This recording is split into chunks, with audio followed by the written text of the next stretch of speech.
Tere!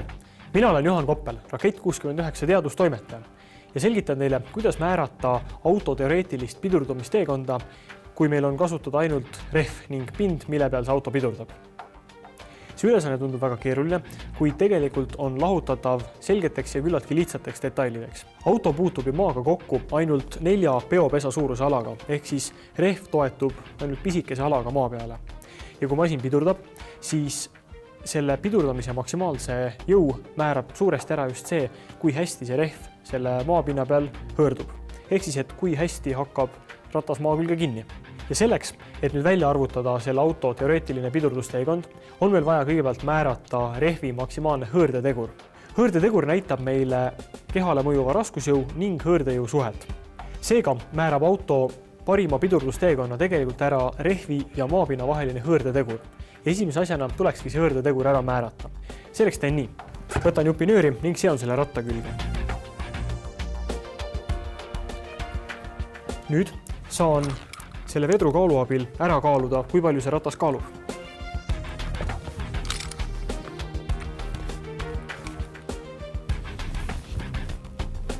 Näeme, et see ratas kaalub 14,75 kilogrammi. Kirjutame selle väärtus üles.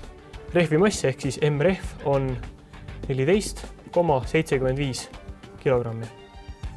Ning teine oluline parameeter, mida määrata, on selle rehvi hõõrdejõud. Selleks asetan rehvi püsti. See on siis rehvi tööasend. Ehk siis sellises olukorras on see rehv ka auto all sõitmise ajal. Ning kinnitan kaalu siia taha. Ning hakkan tõmbama. Ja selle tõmbamise katse ajal jälgin hoolega, et nöör ei läheks siia rehvi ja maapinna puutepunkti vahele, sest meil on vaja leida hõõrdejõud, mis on ainult selle kummi ning puidu vahel. Ning hakkan nüüd ratast mööda plaati tõmbama. Oluline on, et ma tõmbaksin selle kaaluga horisontaalselt, et ma ei tõmbaks ülespoole ning ma ei tohi seda rehvi ise puutuda, sellepärast, et muidu ma rikuksin katse tulemust. Samal ajal hoian pilgu peal tablool, et fikseerida maksimaalne näit.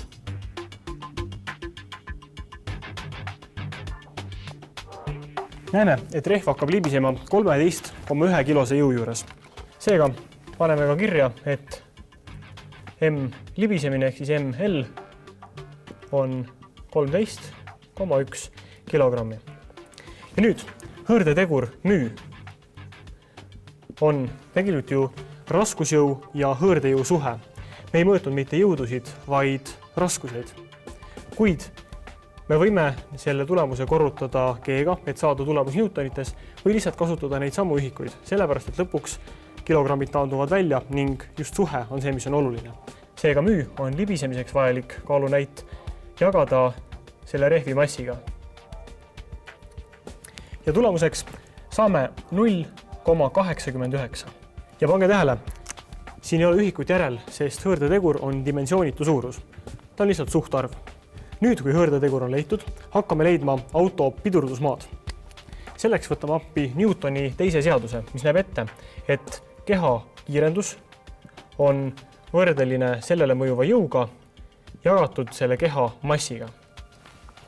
See jõud, millega pidurdatakse, on auto raskusjõud korda hõõrdetegur, mille me just leidsime. Ehk siis kirjutame selle veidi lahti. Oletame, et auto raskusjõud, ehk siis see jõud, millega auto maapinna poole surub, on FR ning see tuleb korrutada hõõrdeteguriga müü. Ning auto mass on samamoodi seesama raskusjõud FR, kuid selleks, et saada mass kilogrammides, tuleb see jagada G-ga, ehk siis 9,8 meetrit sekundi ruudus, raskuskiirendus.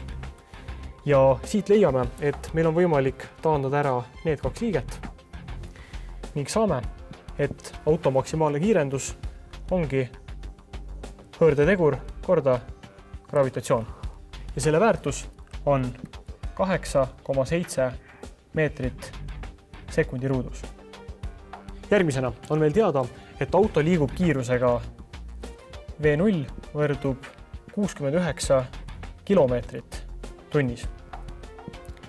Selleks, et saada sellest sobivam ühik meetrit sekundis, tuleb see jagada 3,6-ga.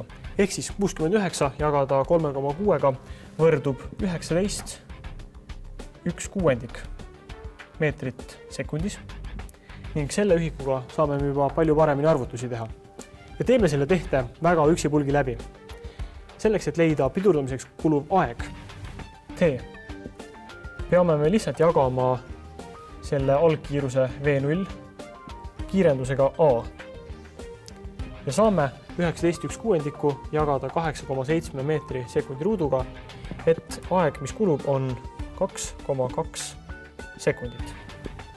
Ehk siis 2,2 sekundiga saab see auto tee pidurdusega seisma. Ja viimaks leiame tee pikkuse. Tuttav valem S võrdub V korda T. V on siis kiirus ning T on aeg. Aja me just leidsime ning kiirus V ei ole mitte algkiirus ega lõppkiirus, vaid nende kahe keskmine, sest meil toimub ühtlane aeglustumine.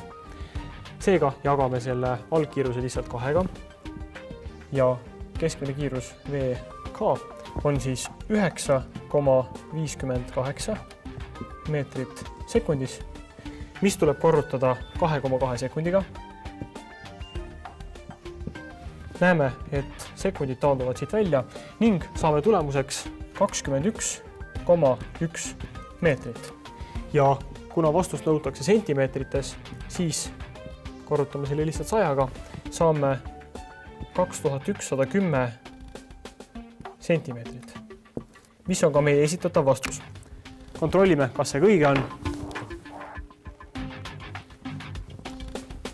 2110 sentimeetrit ning antud vastus on õige ja tõepoolest selliste rehvidega auto, mis sõidab 69 kilomeetrit tunnis sellise pinna peal, saab pidama 21,1 meetriga. Ja täpselt nii lihtne ongi ainult rehvi ning kaalu abil auto pidurdusteekonda määrata.